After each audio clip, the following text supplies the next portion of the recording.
C'est si bon d'aller chez Ardisson, de faire un peu le con en chantant des chansons.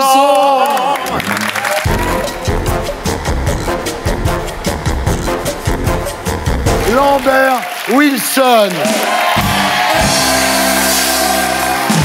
Lambert Wilson, bonsoir. Vous êtes ici ce soir pour un CD intitulé Wilson chante Montand, un album hommage à Yves Montand qui restera à jamais comme le seul Français à avoir couché avec Marilyn Monroe. C'est peut-être pas le seul. Ah, alors vous êtes sans doute Lambert, l'acteur français aux rôles les plus éclectiques, puisque votre impressionnante filmographie va du gendarme et les extraterrestres à Matrix. Vous êtes le seul. C'est la science-fiction, tout ça. Vous avez aussi bien endossé la soutane de l'abbé Pierre dans Hiver 54 que la robe en lamé de Céline Dion dans le Marsupilami, dans une séquence d'anthologie. Extraordinaire, je lui disais, que tout le monde regarde sur YouTube. La robe en lamé pique moins que la robe de bure de l'abbé Pierre. Alors cette semaine est sortie La Vache de Mohamed Hamidi avec vous, Jamel Debbouze et Fatsa Bouyamed, donc un acteur incroyable qu'on a découvert à l'occasion. C'est un road movie qui va du bled algérien à Paris. On suit l'aventure d'un paysan qui amène sa vache au salon de l'agriculture. C'est un pitch assez drôle. On découvre dans ce film qu'il est beaucoup plus facile, en fait, pour une vache que pour un Algérien d'entrer en France. Alors, c'est un film formidable sur le vivre ensemble. Les Français constatent que les paysans algériens ne voilent pas leurs vaches. Ce qui est quand même étonnant. C'est-à-dire que c'est un film sur la France vue par les Algériens, avec beaucoup d'ironie, parce que le metteur en scène est d'origine algérienne. Et en même temps, c'est un film à une époque où tout le monde se méfie les uns des autres et se sépare à cause des événements compliqués qu'on a vécus, qui tend à réunir les gens. Ensuite sortira le biopic du commandant Cousteau, l'homme qui faisait chier les mérous avec des lampes torches. Vous lui ressemblez, hein? Ouais, c'était 2 heures de maquillage tous les jours. Et ensuite, il y aura le biopic de Monsieur Propre. Donc...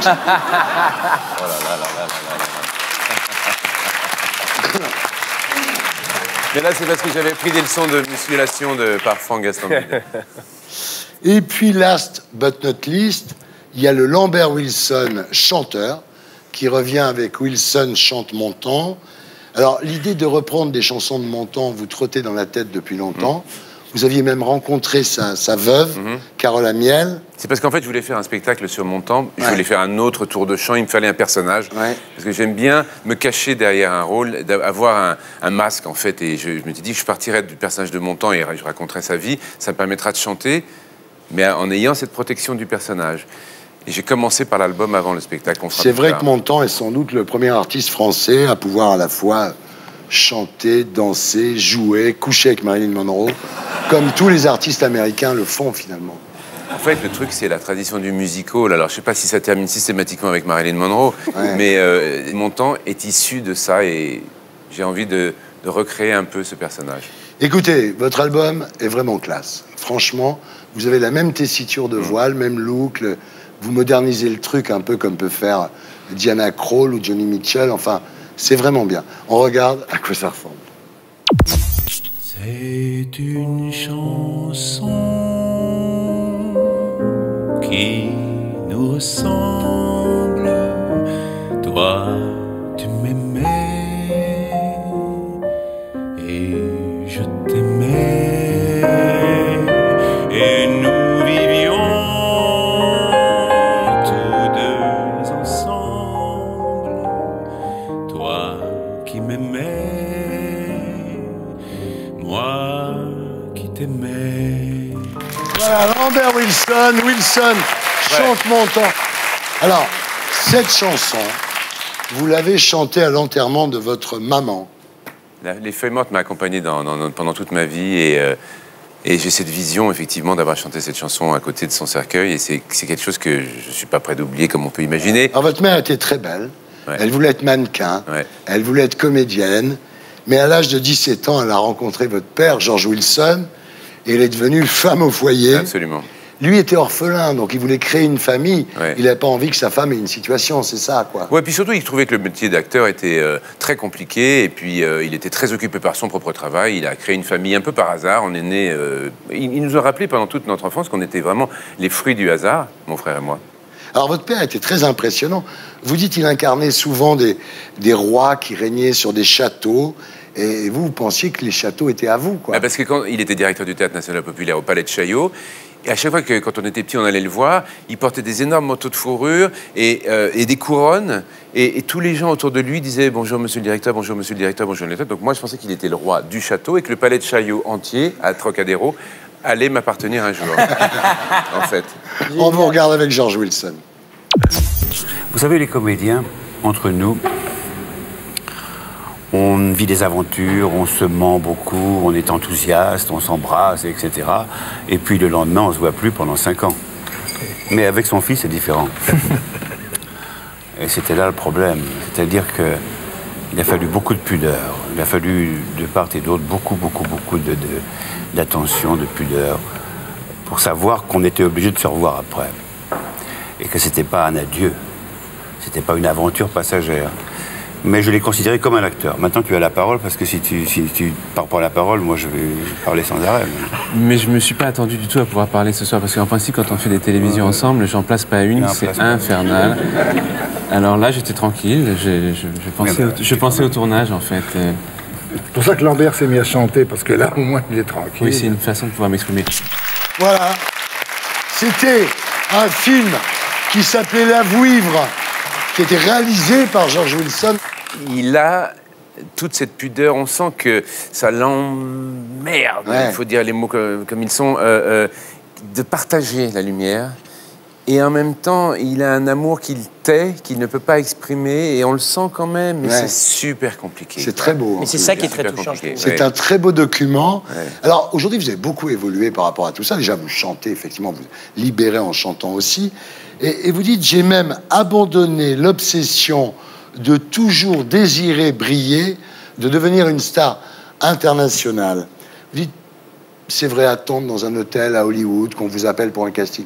Ça vous a passé, quoi. Maintenant, vous vous moquez de votre image, vous voulez juste être bien, quoi, non ? Et il se trouve que j'ai eu un grand moment difficile dans ma vie. Après la mort de mes parents, j'ai fait une très grosse dépression. Et, au moment des Hommes et des Dieux, là. Au moment de la sortie des Hommes et des Dieux. Et après la dépression, ça a été très différent. Les priorités ont changé, les choses sont tombées d'elles-mêmes, les fausses motivations, les faux objectifs sont été abandonnés. Et je prends beaucoup plus de plaisir à l'artisanat de mon métier. Au fait de rencontrer les gens. Je suis moins obsédé par la réussite, mais beaucoup plus par le plaisir. Et mon plaisir. Je vais vous dire, là, maintenant, vous êtes au top. Je sais pas. Vous êtes bien dans votre tête, vous réussissez. Votre disque, vous le savez, est formidable.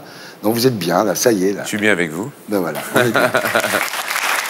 Alors, la semaine prochaine, il y a les Césars. Donc, Lambert a été nommé 6 fois sans décrocher un César. Est-ce que vous ne pensez pas qui vous confondent avec Christophe Lambert?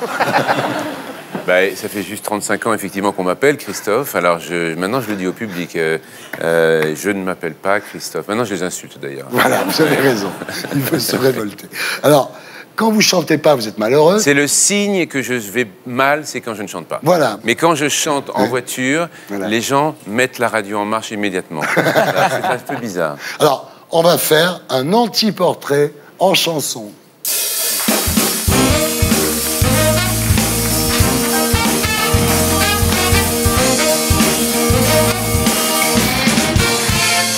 Alors Lambert, attention, si vous étiez une addiction. Alors pour les gens qui me connaissent très bien, le petit vin blanc qu'on boit sous les tonnelles, quand les filles sont belles du côté de nos gens. C'est dur à faire ça. C'est génial. Si vous étiez un métier. Viens voir les comédiens, voir les magiciens, voir les musiciens qui arrivent. Viens voir les comédiens, voir les musiciens, etc., etc. Si vous étiez une ville. Start spreading the news. I'm leaving today. I'm gonna be a part of it. New York, New York. Vous êtes fort.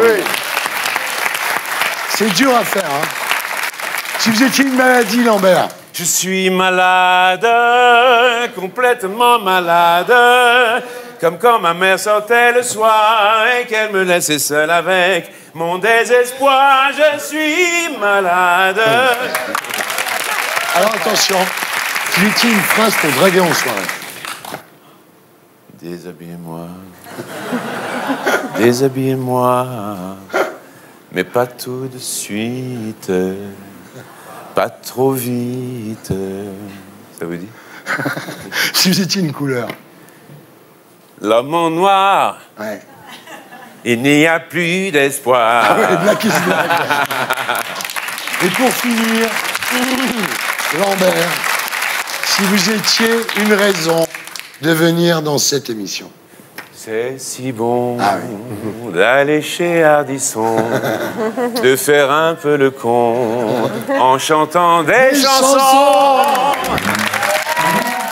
Et pour être sûr de ne rien rater de Inarditube, abonnez-vous et mettez un pouce bleu.